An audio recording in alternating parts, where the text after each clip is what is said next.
Evelyn May Collins was 72 when life dealt her its hardest blow, the death of Paul, her partner for nearly 5 decades. He wasn't just her husband, he was the extension of everything she understood as home. Together, they had built a life in rural California, inside a Victorian house they bought when they were too young to know the depth of their debt, but old enough to understand the value of fighting for something of their own.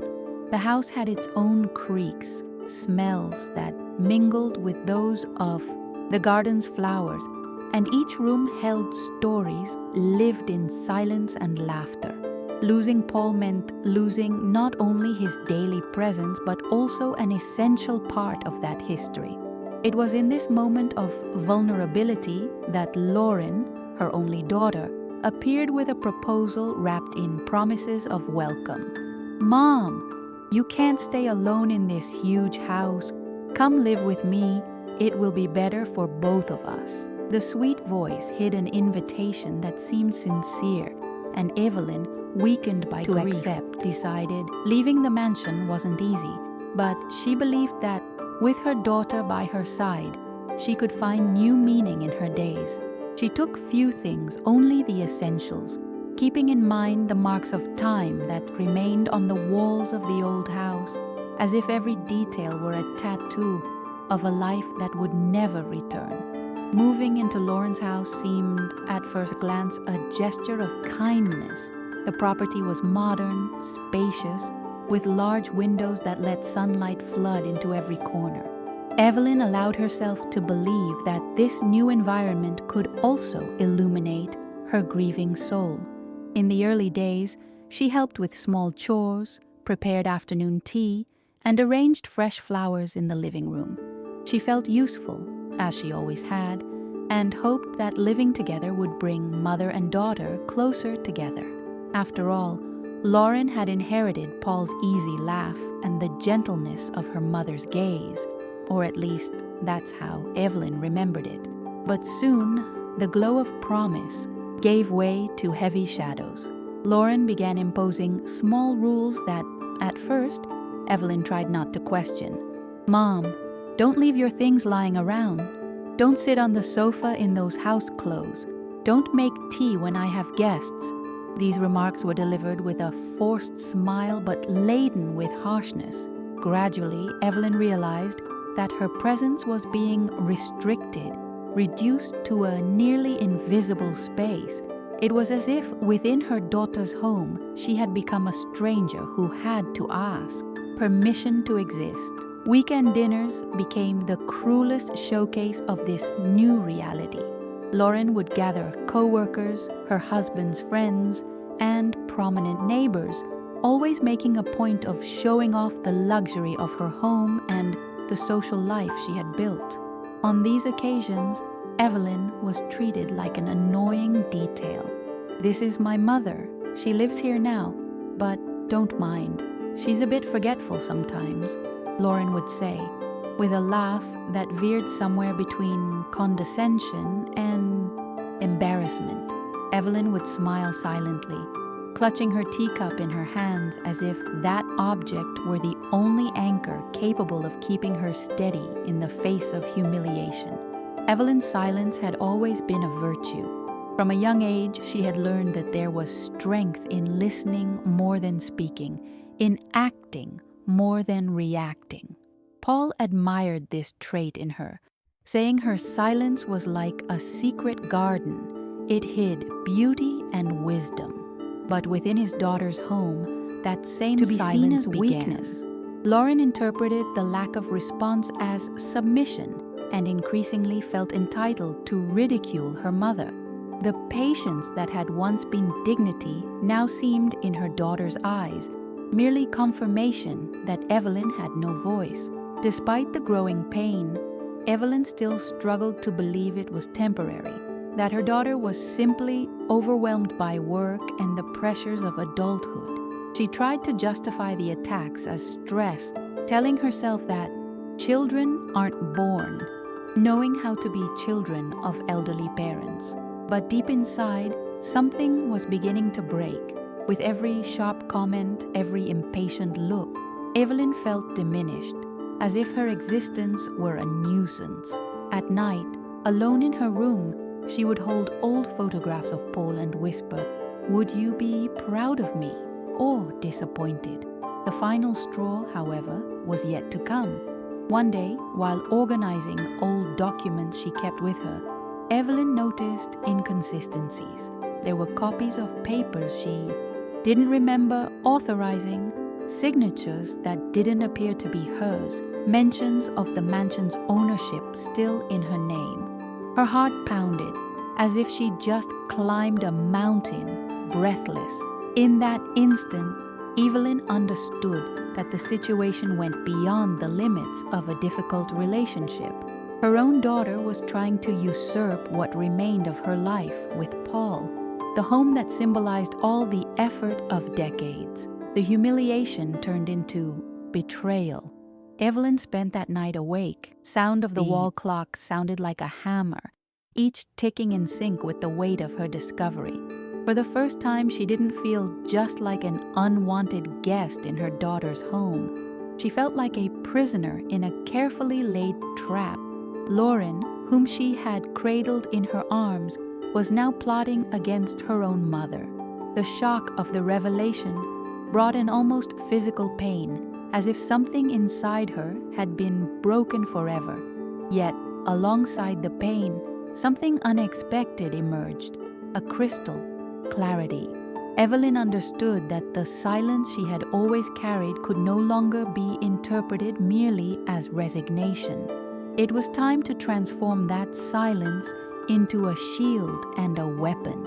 The next morning, as she prepared the coffee Lauren rarely accepted, her eyes roamed the room with practiced serenity. Deep inside, she had already made the decision. She would not be complicit in her own destruction. She would keep it a secret, but she would act. Disguise became her primary strategy. She continued to abide by the absurd rules her daughter had imposed, continued to smile at awkward dinners, continued to retire to her room early so as not to disturb anyone. But every gesture now carried a double meaning. Evelyn was no longer bending in submission, but creating space to move unnoticed. Within her, a silent flame grew that Paul would have recognized immediately.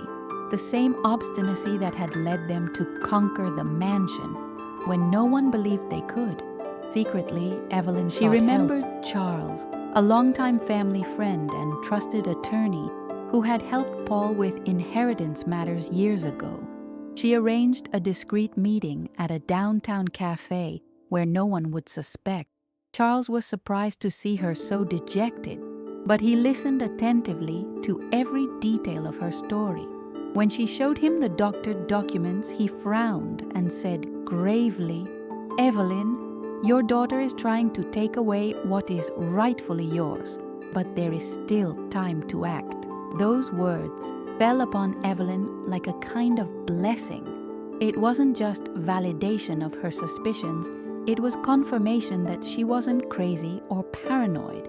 There was, in fact, a betrayal underway. Charles promised to handle the legal aspects but advised complete discretion. Any rash move could alert Lauren and jeopardize the plan. Evelyn nodded silently, feeling a strange mixture of fear and relief. For the first time in months, she had an ally. Back home, Evelyn observed her daughter with different eyes.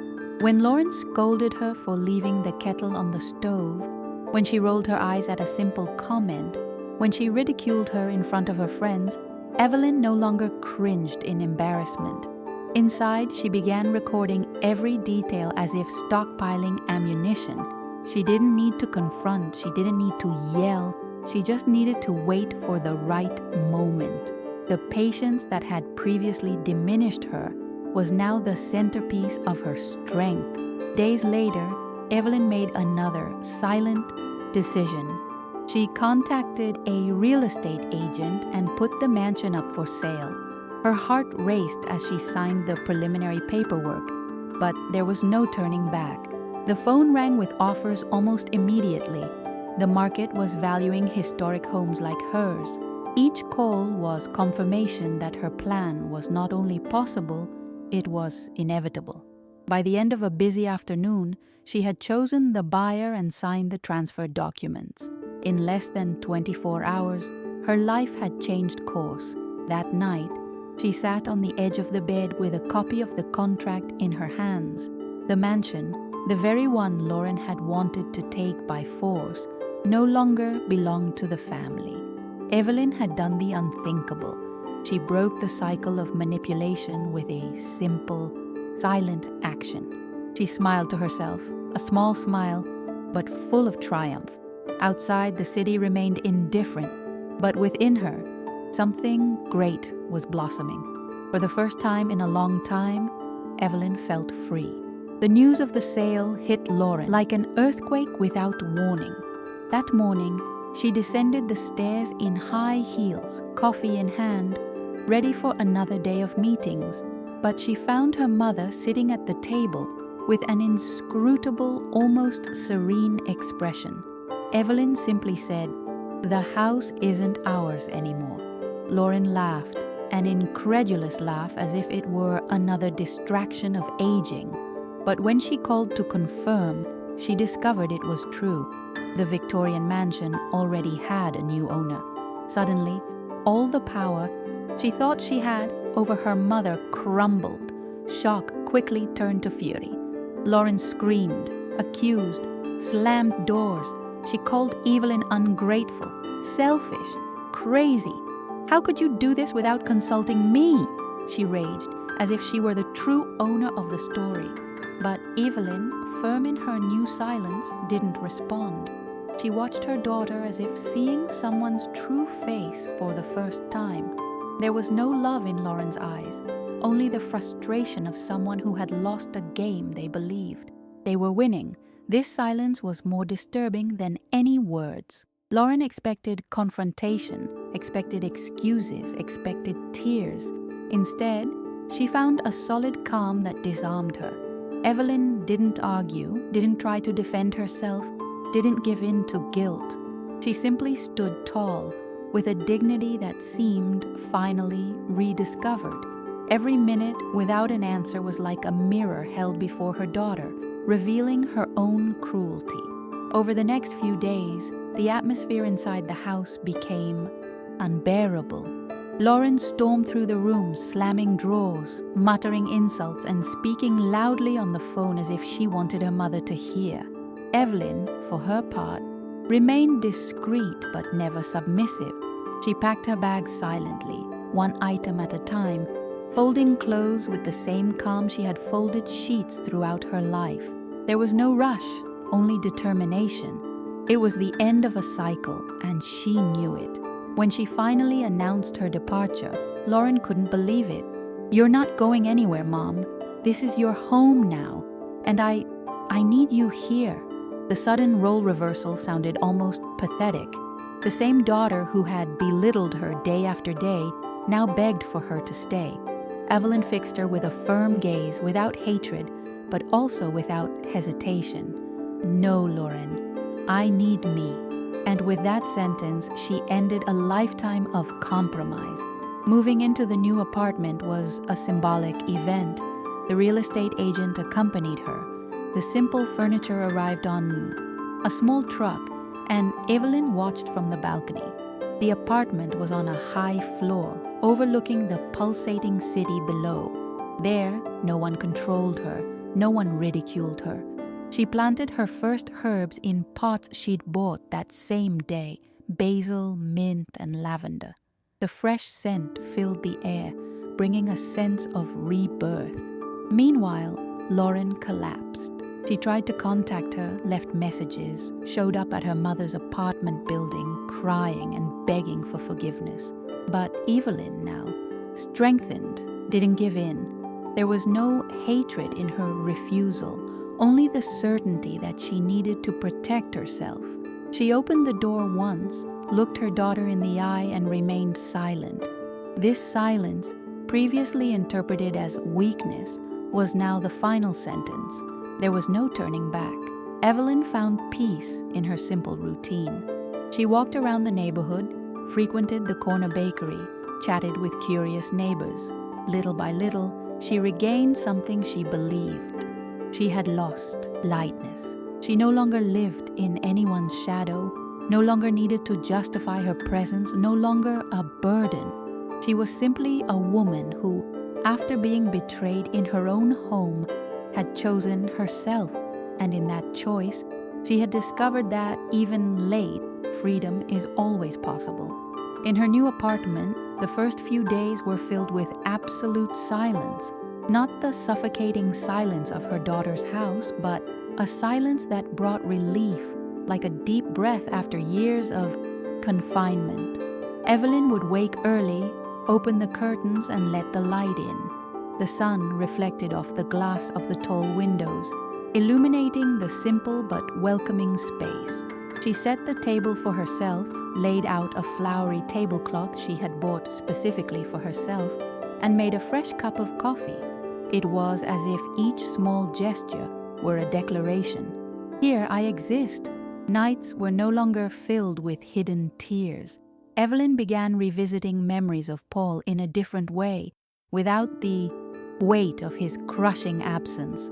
She would put on an old record, sit on the porch, and allow herself to smile alone as she remembered the silly jokes he'd tell. She realized that carrying someone's memory didn't mean imprisoning herself in pain, but rather honoring the life shared. In this process, she discovered that solitude could be a fertile space for rediscovering herself. Lauren, on the other hand, continued her freefall. She sent messages that oscillated between anger and pleading. "You destroyed me, Mom. How could you do this to me? Please let me come back." Evelyn read each message in silence without responding, not out of cruelty, but because she understood that responding would reopen the wound. She knew forgiveness might come one day, but reconciliation didn't mean return. Distance was the only way to maintain the freedom she'd gained. One day, while out buying bread, Evelyn met a neighbor who offered her a pot of rosemary. "It's for good luck in your new home," the woman said, smiling. Evelyn held the pot carefully, moved by the simple gesture, and felt she was receiving more than just a plant. It was a symbol of a new beginning. She placed the rosemary on the porch alongside the other herbs, and there she created a small hanging garden. It was as if, little by little, she was rebuilding the idea of home in its purest form. Gradually, Evelyn also discovered new spaces in the city. She visited the neighborhood library, where she spent hours among books that made her travel. She discovered a craft fair on Saturdays, where she bought colorful dish towels and chatted with strangers who treated her with respect and interest. These small interactions, once trivial, now carried immense weight. They showed that she could still be seen as a whole person, not as a burden to be tolerated. One day, looking at her new, organized home, Evelyn realized she didn't miss the Victorian mansion. As much as it had been a symbol of her history with Paul, she understood that the memories weren't stuck to the walls, but inside her. The love she'd experienced, the struggles she'd fought, the dreams she'd realized, all of it followed her wherever she went. The house was no longer the center of her life. She was. This realization brought a freedom that no sale or document could convey. While organizing her routine, Evelyn began writing in an old notebook she found among her boxes. They weren't letters nor diaries, just reflections. She wrote about dignity, about how silence can be both prison and liberation, about how love isn't measured by blind obedience. As she wrote, she felt lighter, as if each word were a brick removed from the weight she'd carried for years. It was a conversation with herself, a way of not letting her story be erased. On one of those writing nights, she remembered the last time Paul had called her a silent fortress. He'd said she had an invisible strength that didn't need to be displayed to be real. Recalling those words, Evelyn smiled. She realized that, in a way, he was still there, not just in the memories, but in the courage that now blossomed within her. And for the first time in a long time, she fell asleep peacefully, knowing she wasn't a hostage to the past. She was the author of her own present. As the weeks passed, Evelyn began to notice subtle changes in herself. Before, she would walk the streets with her head down, her steps hesitant, as if apologizing for taking up space. Now, she lifted her chin, looked in store windows, and greeted neighbors with a smile. It was as if each day outside her daughter's shadow was a piece of her identity reclaimed. She discovered that freedom didn't come in grand gestures, but in small daily choices, like deciding when to eat or what to watch on television without having to ask permission. One morning, she received an unexpected visit from Charles, the lawyer. He brought a bottle of wine and a satisfied smile. "I came to see how my bravest client is doing," he joked. They talked at length about the sale process, the legal details already resolved, but also about life. Evelyn realized it had been a long time since she'd had such a light-hearted conversation, without the feeling of being judged or controlled. When Charles left, she felt deeply grateful that there were still people willing to treat her with respect. Meanwhile, Lauren continued trying to contact her. One day, she showed up at the building, this time accompanied by friends, as if seeking witnesses for her plea. She shouted in the lobby, saying she was her daughter, that she had the right to speak to her mother. Evelyn, from the top of the apartment, watched the scene through the window. She didn't open the door. She didn't respond. She just stood there, motionless, until her daughter left. The sympathetic doorman later commented, "You're right not to give in. You're safe here." That sentence echoed like music in Evelyn's ears. Over time, the apartment took on a life of its own. The white walls began to be filled with simple paintings, photos from old trips, and small objects of affection that Evelyn had brought with her. She found pleasure in rearranging the space, moving furniture around, buying fresh flowers every week. Every detail was a gesture of affirmation. She wasn't just surviving, she was creating. Home was no longer a place where she needed to shrink. It was where she could expand. One sunny Sunday, Evelyn decided to bake her favorite shortbread cookie recipe, the same one Paul loved. The sweet aroma wafted through the house, attracting the curiosity of the neighbors. A young woman from upstairs knocked on the door, asking if she could try a sample. Evelyn laughed, offered some, and ended up spending the afternoon chatting with her on the porch.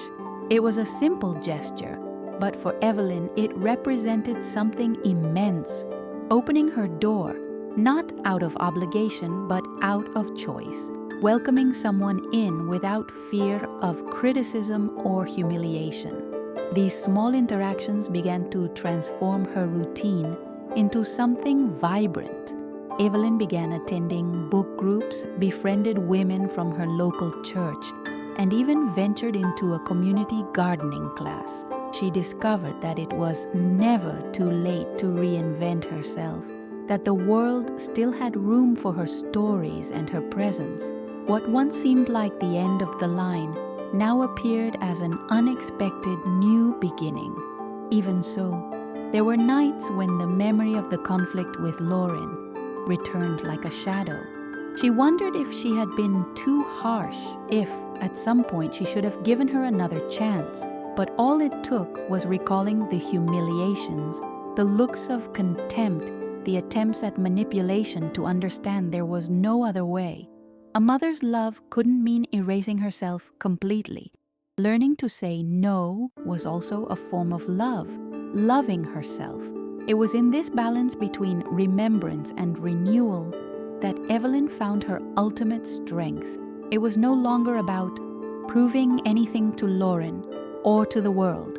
It was about proving to herself that she was still capable of starting over, of protecting herself, and of flourishing even after the storm. In that high-rise apartment with her herb garden growing on the balcony, she rediscovered what Paul had always told her: "You are stronger than you think." Over time, Evelyn began to see the city differently. Before, the noise of traffic and the night lights had bothered her, reminding her of loneliness. Now, those same sounds and images represented vitality. From the top of her apartment, she watched the cars passing by, the people hurriedly walking, and felt part of something greater. It was as if the life below echoed within her, showing her that there was still so much to live for, so much to explore, even after everything she had lost. One afternoon, while walking through the square near her home, she came across a group of elderly people stretching. She watched from afar until one of the instructors invited her to join in. Evelyn hesitated, but decided to try. Amidst laughter and awkward movements, she realized she still had energy, could still move, could still laugh at herself. She returned home with a tired body, but a light heart. Small victories like that were reminders that new beginnings are made of simple steps. Lauren, however, didn't give up trying to regain her place. She sent flowers, letters, and even expensive gifts, as if she could buy her mother's forgiveness. Evelyn accepted the gifts, but left everything else aside. It wasn't about revenge, but about learning. A superficial gesture wasn't enough to repair years of disrespect. What was broken couldn't be put back together the same way. It took time, humility, and truth, things Lauren hadn't yet demonstrated. One night, Evelyn dreamed of the Victorian mansion. In the dream, she walked through the hallways and saw the walls cracking, pieces of paint falling off, as if the house were crumbling before her eyes. When she woke, she didn't feel sad. On the contrary, she understood that the dream was a reflection of what she had already left behind. The mansion was no longer a prison, nor even a symbol of loss. It was simply a closed chapter in her life. Waking up with this clarity was like opening a window to the future. With each passing week, her social circle grew. Neighbors began inviting her to lunch. Their grandchildren came to visit and asked her to tell stories about her youth. Evelyn, who had previously been treated like a burden, was now listened to with curiosity and affection. She discovered she still had much to teach, that her experience could inspire. She felt alive, not because she was surrounded by people, but because she was finally being seen in her truest form. One day, Charles visited her again, this time to officially deliver all the finalized and registered sales documents. He commented, "You didn't just sell a house, Evelyn, you bought your freedom." The words deeply moved her. She put the papers in a box, but she knew the real document was in her heart, proof that she had had the courage to choose herself even when it seemed impossible. As she rebuilt her life, Evelyn began to look in the mirror differently. Before, she saw only the marks of time, the wrinkles, the gray hair. Now she saw a woman who resisted, who refused to let herself be erased, who found strength in the most unexpected moment. Every line on her face seemed to tell a story of overcoming, and she was no longer ashamed of them. On the contrary, she wore them like invisible medals of a war won. That night, sitting on the porch beside the rosemary and lavender, Evelyn took a deep breath and realized that freedom had a scent, a fresh, green scent reminiscent of hope. She looked up at the starlit sky and whispered to herself, "I did it, Paul." She no longer needed applause or external recognition. What she had achieved was intimate, silent, and immense. It was, above all, the victory of finally choosing her own life. Some mornings, Evelyn still woke with a start, remembering painful moments at her daughter's house. The sound of Lauren and her friends' laughter, mixed with cruel insinuations, came like a distant echo. But when she opened her eyes and saw her bright room, arranged just the way she liked it, she felt the immediate relief of being away from that environment. This difference between yesterday and today was, in itself, proof of victory. The simple act of choosing where to wake up was already a privilege that had previously been denied her.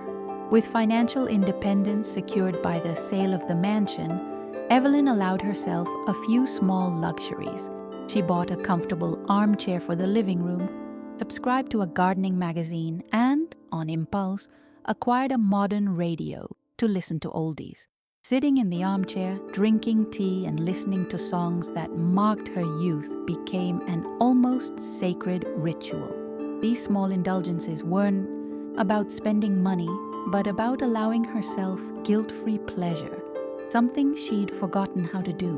One day she received an invitation to participate in a neighborhood cultural fair, where residents could showcase their skills, recipes, and stories.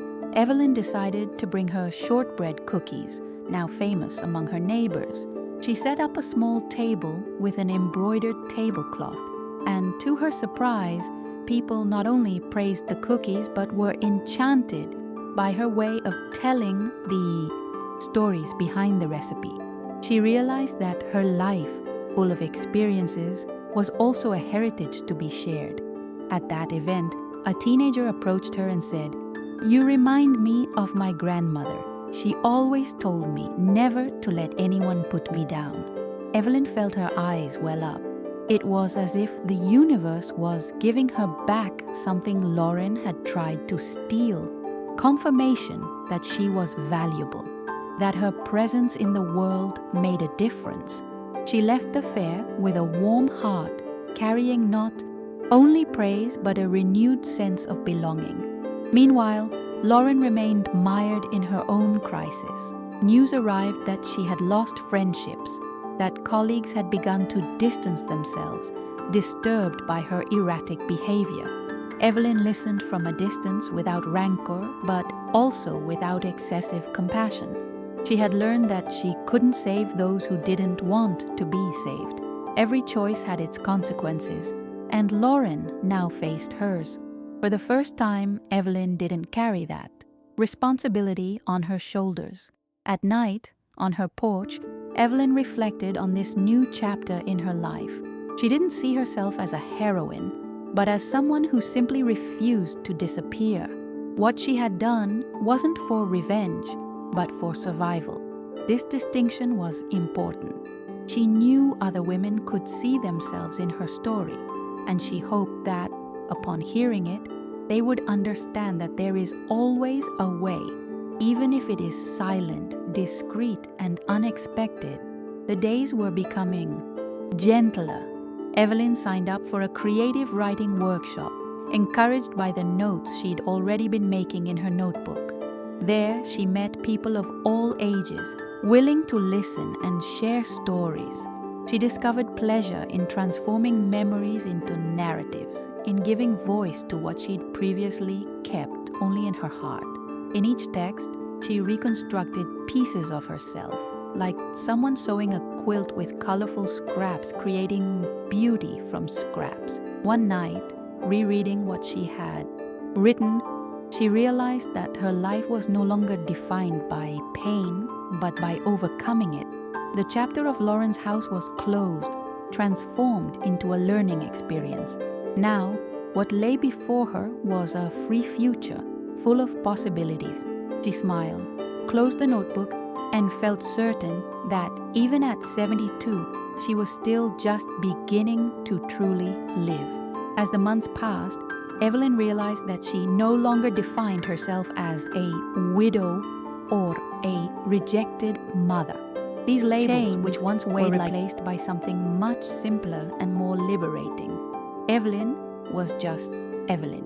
A woman with stories to tell, dreams still possible, and a life that didn't need permission to be lived. This awareness made her walk more lightly, as if even her body had unlearned the habit of bowing to circumstances. One sunny morning, she received an unexpected invitation to speak at a community group about active aging. At first, she thought it was funny. She'd never seen herself as someone who could speak in public, but encouraged by her friends, she accepted. At the meeting, she recounted her journey with sincerity, without dramatization, but also without hiding her pain. She spoke about dignity, about not accepting being erased, about the importance of believing in herself, even when the world seems to conspire against her. When she finished, the audience's silence was followed by a round of emotional applause. Returning home after the lecture, she felt an indescribable emotion. For the first time in years, she felt not just like a survivor, but like a protagonist.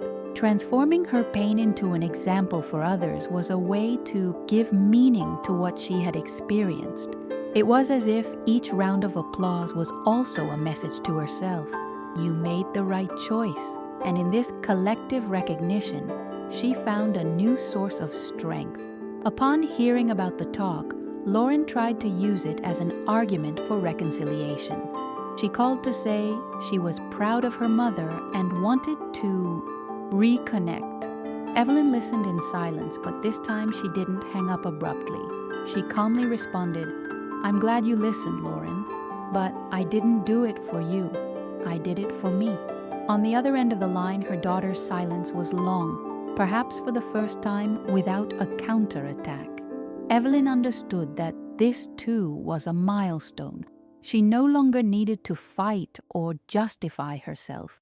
She just needed to set clear boundaries. The apartment, which had initially been a mere refuge, had now become a vibrant home.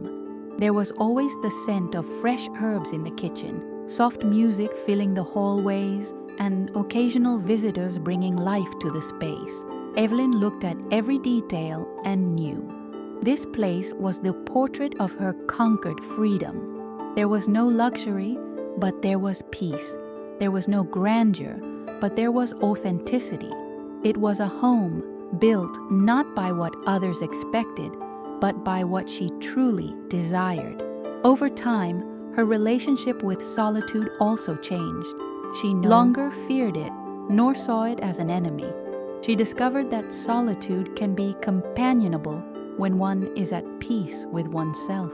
She learned to appreciate the silence of the nights, the sound of rain hitting the glass, the pleasure of reading a book slowly. She realized that living alone didn't mean being forgotten. It meant having the right to choose who to share those moments with. One afternoon, watering her small hanging garden, Evelyn found herself chuckling to herself. She thought about how her life had taken unexpected turns, from the pain of losing Paul, to Lauren's emotional abuse, to betrayal, to selling the house, to now, with her herbs growing strong in the sun. It all formed a cycle of rebirth she could never have imagined. It wasn't a fairy tale, but it was real, and it was hers. Closing her eyes and smelling lavender mixed with rosemary, Evelyn understood that the silence that had once imprisoned her was now her greatest achievement. The silence was no longer of submission, but of peace. It wasn't emptiness, it was wholeness. It was the definitive answer to the world that had tried to erase her. Evelyn May Collins hadn't just survived, she'd flourished. The days went by calmly, but within Evelyn there was always a quiet flame that reminded her of the path she'd traveled. Sometimes, looking at her schedule full of small activities, reading dates, walks in the square, coffees with neighbors, she thought about how impossible it would have been to imagine this months ago. Before, she'd seen herself as a shadow inside Lauren's house. Now, she was a presence, not just for others, but for herself. This difference changed everything. One of the most memorable moments happened on an autumn afternoon when she received a visit from her granddaughter, Lauren's daughter.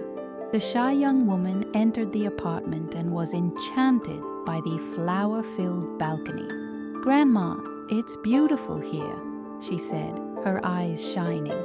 Evelyn offered tea and cookies, and the two spent hours talking about school, friendships, and dreams. For the first time in a long time, Evelyn felt the pulsation of family love without judgment, without weight. Her granddaughter looked to her not as a burden, but as an example. That visit was a balm. After that, Evelyn realized she didn't need to burn all bridges, just learn to choose which ones to cross. With Lauren, contact remained minimal, limited to occasional messages that Evelyn responded to briefly.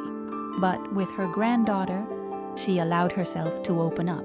She discovered that rebuilding bonds didn't mean returning to the past, but creating new forms of affection. This awareness filled her with hope and showed her that her heart still had the capacity to love without losing itself. One Saturday, as she was leaving for the craft fair, she encountered a group of younger women discussing abusive relationships. She listened silently until one of them called her to share her opinion. Evelyn took a deep breath and, without going into intimate details, recounted what she had experienced with her daughter. She said that sometimes abuse doesn't come from strangers, but from within one's own home, disguised as care, and that the greatest liberation is understanding that no one has the right to diminish our existence. The group fell silent, absorbing her words. There, Evelyn understood that her story could be a healing tool for others as well. Charles, who remained a presence in her life, encouraged her to write these experiences down in memoir form. People need to read this, Evelyn. You can't imagine how many people would be inspired. She laughed shyly, but little by little the idea grew. She began writing more regularly, recording not only the facts but also the sensations, the smells, the sounds of each memorable moment. Writing became not only catharsis but also a legacy. As she wrote, she began to revisit even her own flaws. She acknowledged that she was slow to set boundaries, that she missed silence for love, that she believed too much in her daughter's promises. But instead of blaming herself, she treated it all as a learning experience. I wasn't weak, I was human, she wrote on one of the pages. This phrase moved her so much that she copied it onto a separate sheet of paper and put it on the refrigerator as a daily reminder that she deserved compassion, even from herself. At the end of one of those writing days, Evelyn realized she no longer thought of her daughter with anger. The resentment had dissipated, replaced by an unexpected serenity. It didn't mean forgetting, much less accepting her back. It simply meant no longer carrying the burden. Lauren would have to deal with her own choices.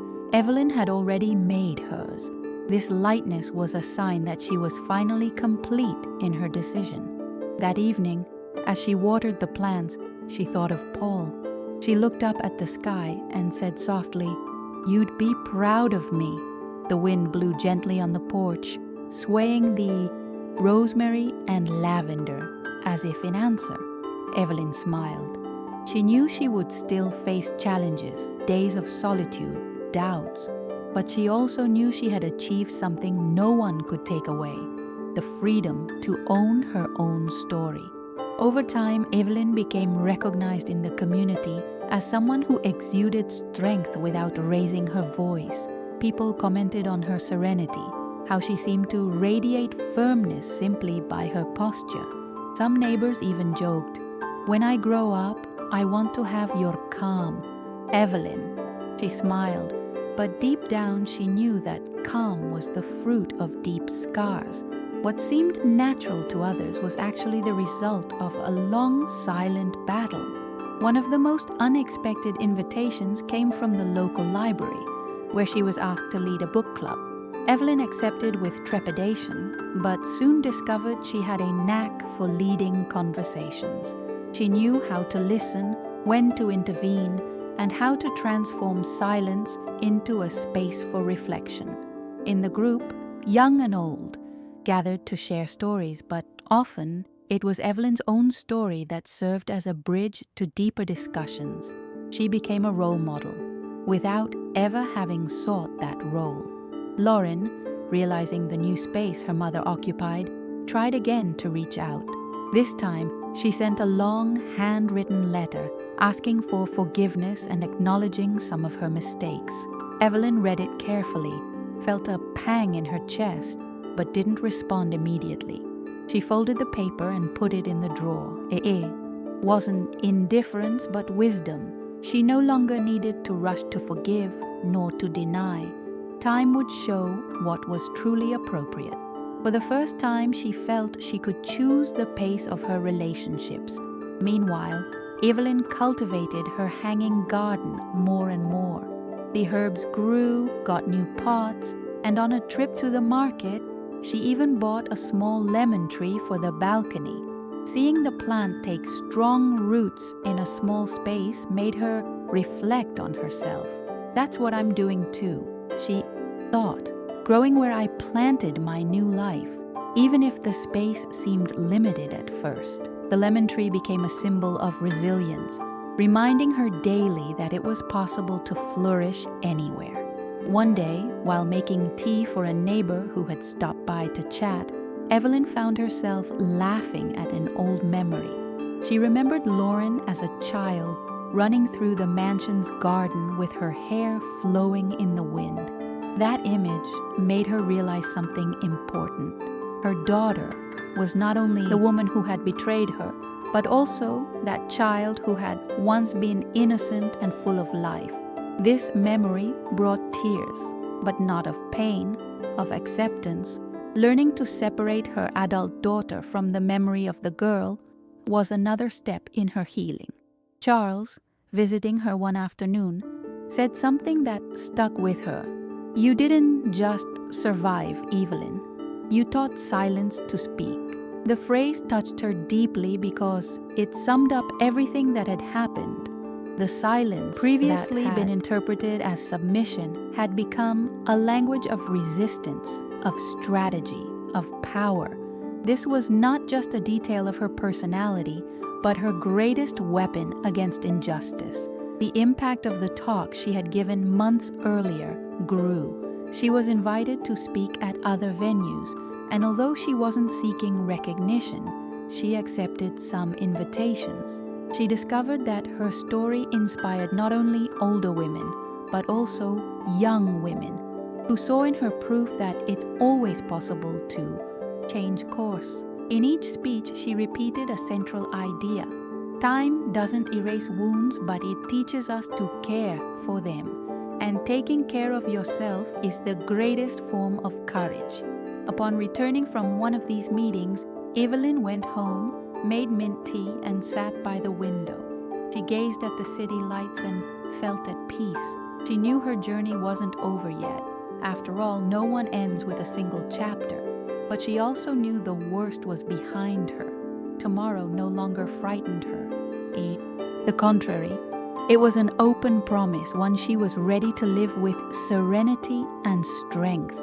That spring morning, Evelyn woke to the birdsong echoing through the open windows. She made her coffee, watered the lemon tree and the herbs on the balcony, and, looking out at the awakening city, felt a wave of gratitude. It wasn't the grandeur of the scenery that moved her, but the simple fact that she was living according to her own choices. Every detail, from the tea she drank to the book she read, was the fruit of her freedom. For the first time in a long time, she felt like she belonged to herself. A few hours later, she received another visit from her granddaughter, who arrived smiling and bearing flowers. "Grandma, I brought daisies because they're cheerful like you." Evelyn laughed, hugged the girl, and understood that despite the distance with Lauren, there were still bonds that could flourish. Love hadn't died, just transformed. As she arranged the daisies in a simple vase, she thought that perhaps this was the greatest gift life had given her. The chance to start over without hatred, without resentment, only with the knowledge that she could choose who she would allow into her heart. That afternoon, she wrote the last page of her reflection notebook. The words flowed naturally, "I am not a burden. I never was. I am the owner of my story, and there is no room for erasure." When she finished, she closed the notebook and smiled. It was not a record for the world, but for herself, a private testament that she had found her voice, a powerful silence that said more than 1,000 speeches, the confirmation that, in the end, she had won. On the porch, amidst the scent of lavender and rosemary, Evelyn leaned back in her chair and let the wind caress her face. The city was still alive outside, but inside, an unshakable peace reigned. When Lauren later tried to call again, Evelyn simply watched the phone ring and let the silence be her answer. Submission, not the silence but of victory. And it was in that instant that she knew her life had been rebuilt, not around pain, but around the conscious choice to live in freedom.